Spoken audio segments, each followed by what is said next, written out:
My name is Emily Thompson. I am 32 years old.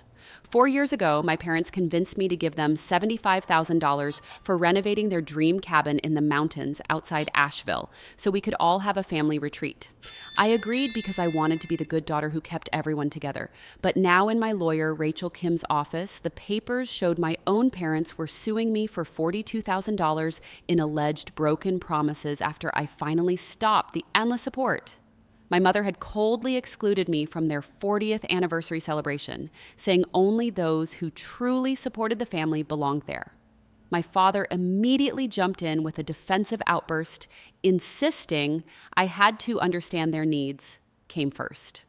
The betrayal hit me like a freight train, yet in that moment I resolved to finally stop letting their guilt and demands destroy my life, no matter how much it hurt. If you have ever been financially and emotionally drained by your own parents and then betrayed when you finally said enough, please comment below with your story. I read every single one, and it makes me feel less alone in this nightmare. Let me take you back to how it all began, because looking at those lawsuit papers last month forced me to see the pattern that had been building for years in ways I had tried to ignore. I had always been the reliable one in the family, the one my parents turned to when things got tight, and I had poured so much into keeping the peace that I barely noticed how much of my own future I was giving away until it was almost too late. After I landed my job as a marketing coordinator at a local tourism company here in Asheville, I started helping with what they called small things that quickly snowballed into major support. My partner, David Rivera, saw the strain early on, but I brushed off his concerns because family was supposed to mean something. And I believed my parents when they said it was temporary and that they would repay me once things stabilized for them. My best friend Olivia Nguyen tried to warn me during our regular catch-ups that I was being used as their safety net in ways that were not healthy, but I defended them every time, telling her that parents sacrifice for their kids, so it was only fair I did the same in return. Even Tyler Hayes, my coworker and mentor at the office, picked up on my stress during project meetings and gently asked if everything was okay at home. But I kept the details vague because admitting the truth felt like betraying the family bond I had fought so hard to maintain. The real turning point came during the planning for my parents' 40th anniversary celebration, which I had helped fund heavily with that $75,000 for the cabin upgrades so they could host events there and feel proud of what we had built together as a family. I thought the money would bring us closer, but instead it set the stage for the exclusion that shattered everything. One afternoon, my mother, Karen Thompson, called me to her house under the pretense of finalizing details for the big event. And as soon as I arrived, she launched into the conversation with that sharp, sarcastic tone she reserved for moments when she wanted to put me in my place. Emily, we have decided the intimate family dinner. The night before, the celebration is really just for those who bring real value to this family, not people who create unnecessary stress with their constant questions, she said, her eyes locking onto mine without a hint of warmth. The words landed like a physical blow because I had been the one paying for so much of it. Yet here she was erasing my role as if I were some distant relative, rather than their daughter who had given over $110,000 in total support across those 4 years. My father, Michael Thompson, was sitting right there at the kitchen table, and instead of staying quiet or trying to smooth things over, he reacted with a sudden defensive outburst that caught me completely off guard.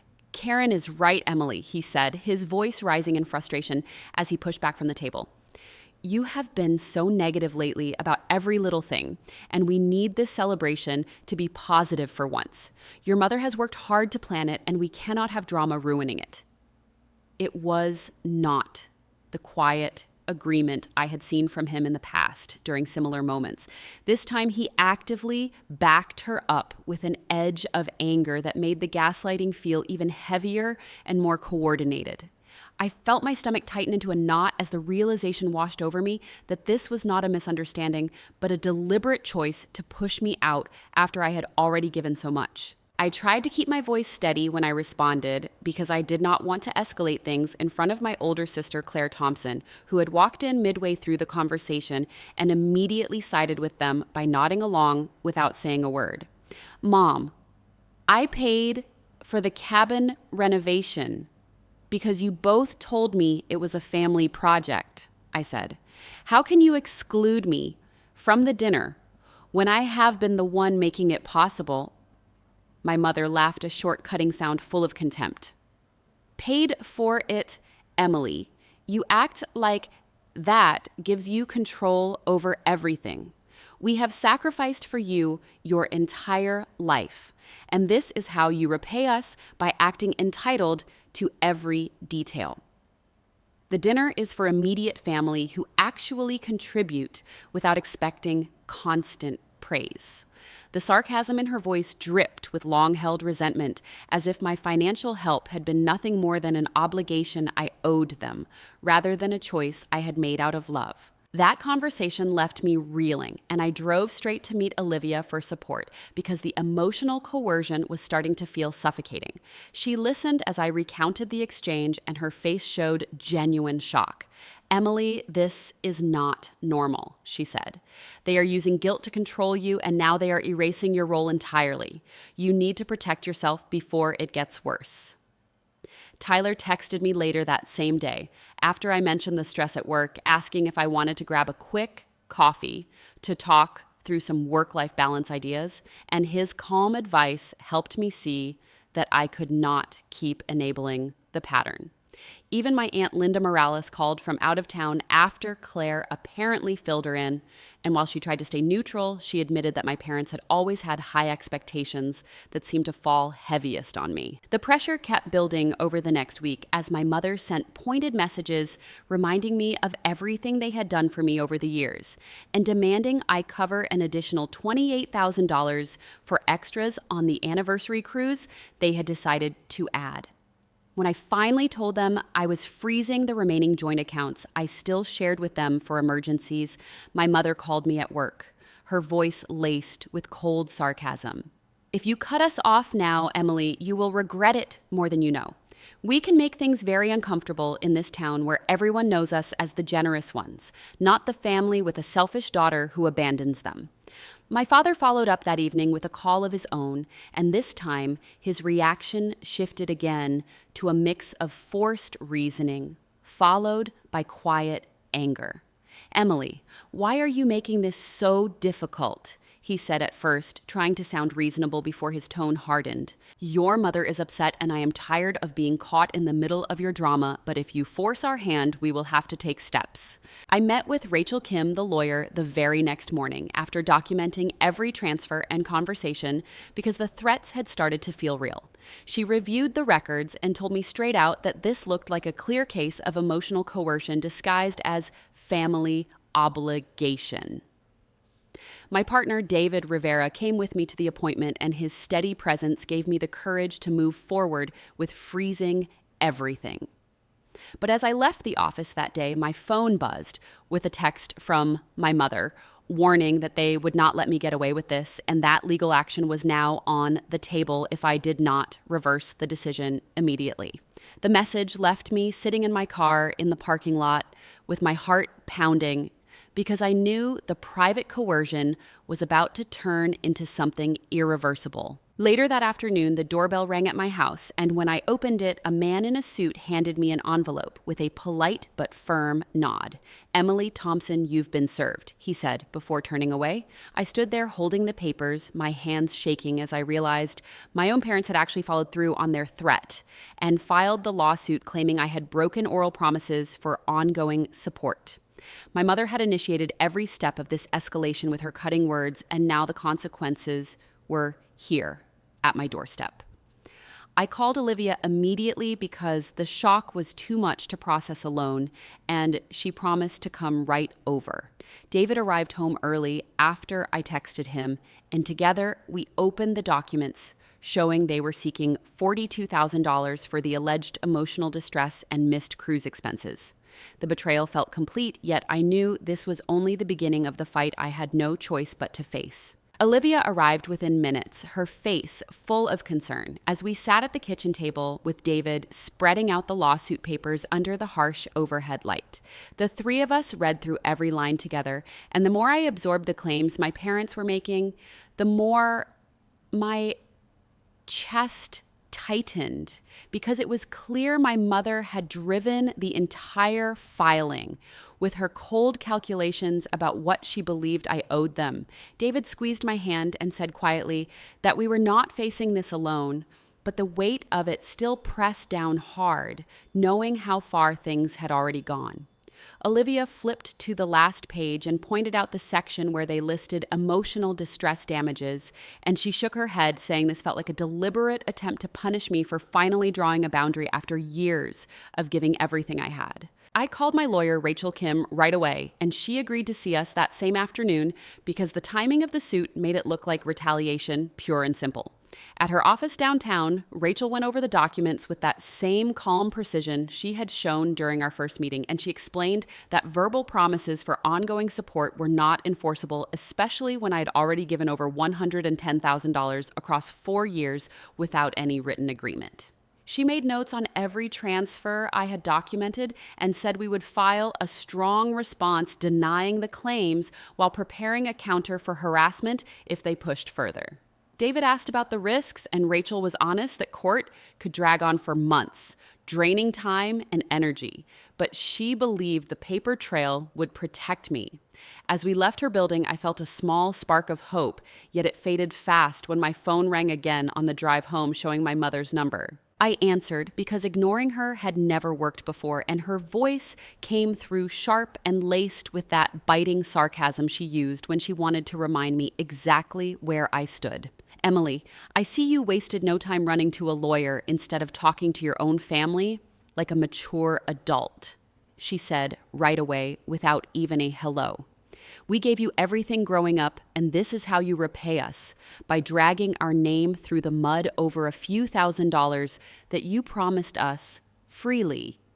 The words cut deep because she made it sound as if my help had been some casual gift instead of the sacrifice it had been for me at my marketing coordinator job, where I already stretched every paycheck.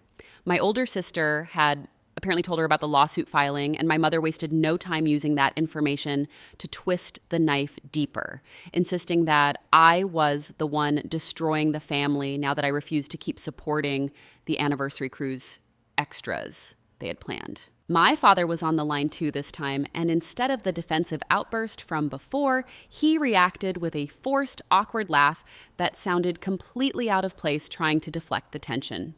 "Oh, come on, Emily, let's not blow this out of proportion," he said with that chuckle that always signaled he wanted to smooth things over without actually addressing the hurt. "Your mother is just stressed about the celebration, and you know how she gets when plans change." The laugh died quickly, though, and later that evening he showed up at my house alone for what he called a private talk.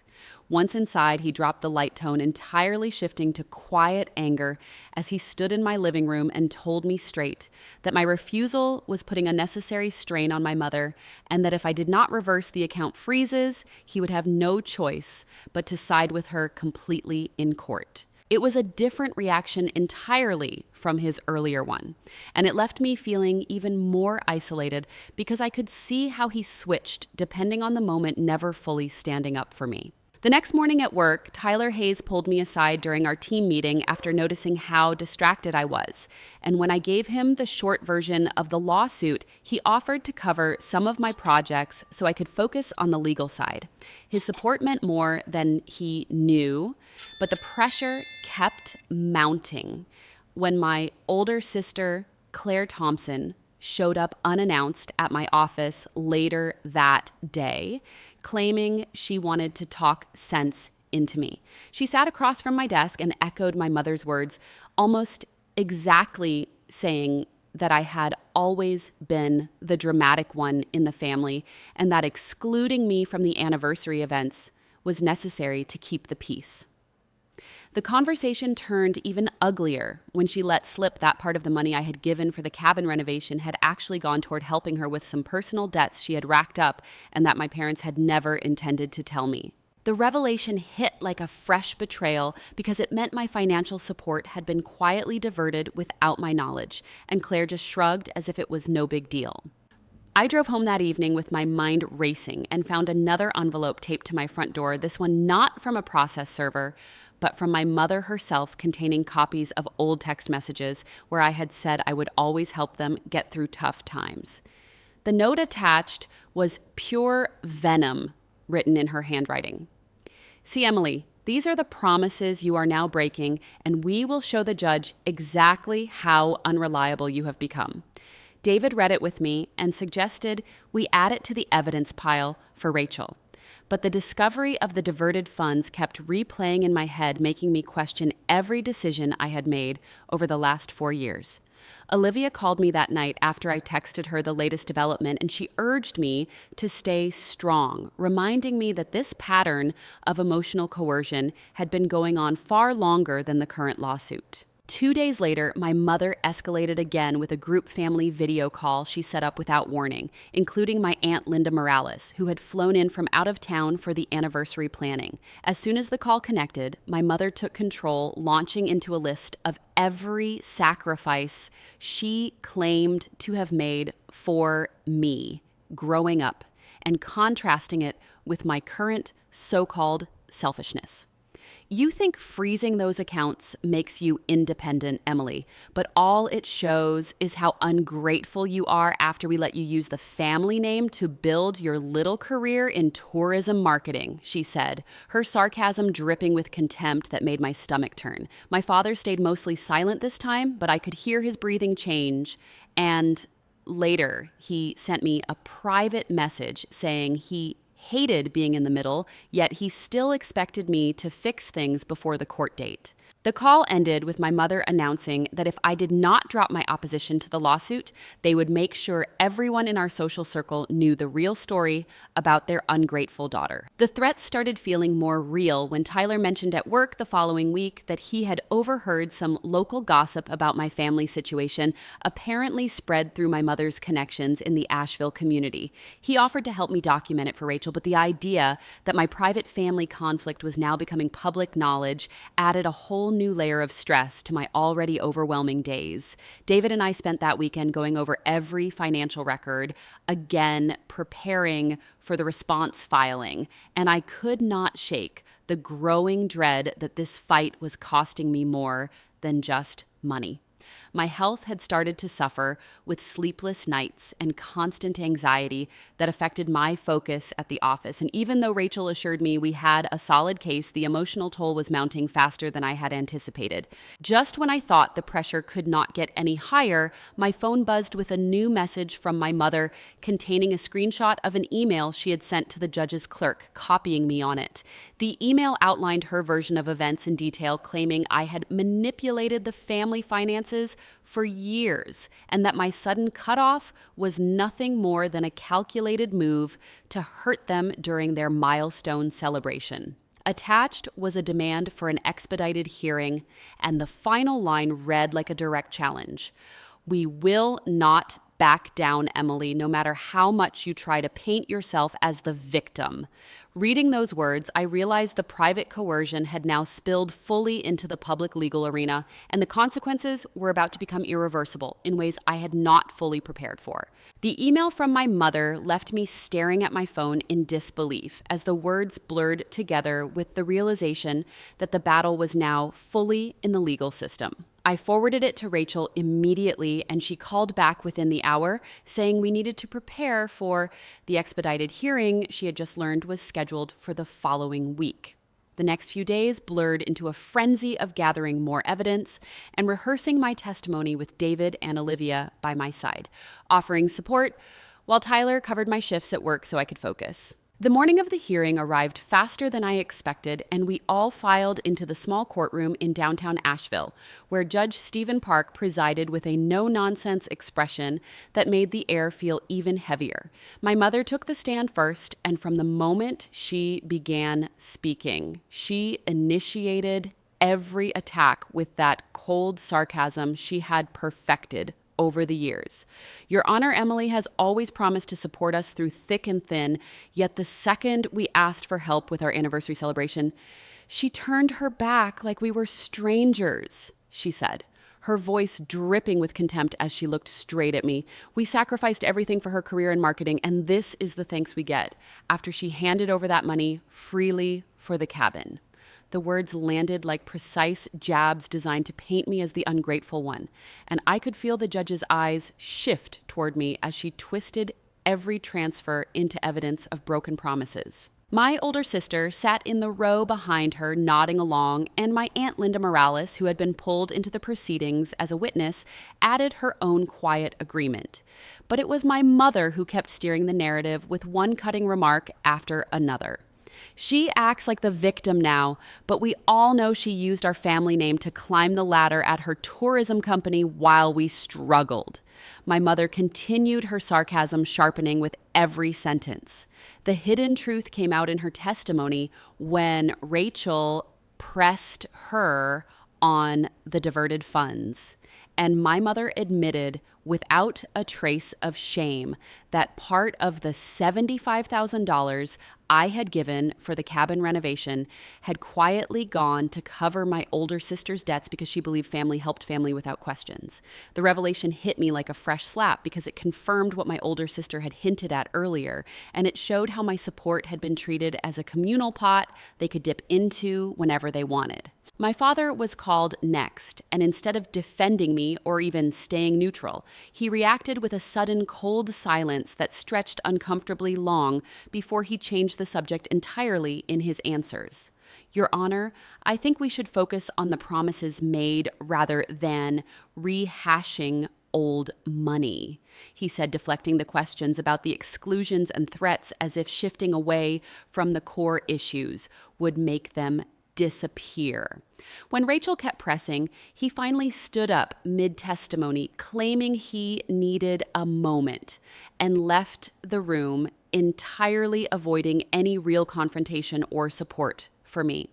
It was a completely new way he handled the pressure, one that left me feeling even more abandoned, because he chose withdrawal over standing up in any meaningful way. The hearing dragged on with Rachel presenting our binder of records showing the total $110,000 I had provided over 4 years and arguing that the lawsuit was nothing more than retaliation for me finally setting a boundary. Judge Park listened carefully, but when he ruled, it was clear the case would not be dismissed outright. He ordered a mediated settlement instead, citing the family dynamics as too tangled for a simple win and suggesting we find a middle ground to avoid further costs. My mother smiled triumphantly from across the room as if she had already won, and in that moment I felt the power shift completely away from me. That evening, back at home with David and Olivia, I sat at the kitchen table staring at the mediation proposal Rachel had sent over. The document outlined a painful compromise where I would pay $28,000 in a one-time settlement to drop all claims and end the public spectacle. David urged me to fight it, saying we had the evidence on our side. But the thought of dragging this out for months with more gossip spreading through our Asheville community and my work suffering made my stomach turn. Olivia reminded me that my health had already taken a hit with the anxiety and sleepless nights, and that choosing peace might mean accepting the loss. The hidden truth from the hearing still burned in my mind, that my parents had never seen my help as a gift, but as an entitlement they could redirect without telling me, and now the system was forcing me to pay again just to escape. 2 days later, I sat across from my mother and father in the mediator's office with Rachel beside me, and the decision weighed on me like lead. My mother opened with another sarcastic jab. "See, Emily, even the court knows you owe us this much after all we did," she said, her voice full of that long-held resentment. My father stayed mostly silent this time, only nodding when prompted, but his earlier withdrawal in court still echoed in my head. I signed the papers that day, agreeing to the payment because fighting longer would have cost me my job stability, my relationship with David, and what little sanity I had left. The money came out of my savings account, the one I had built for my own future. And as the transfer cleared, I felt a piece of myself break permanently. In the months that followed, I cut off all contact and moved to a smaller apartment on the other side of Asheville to create distance.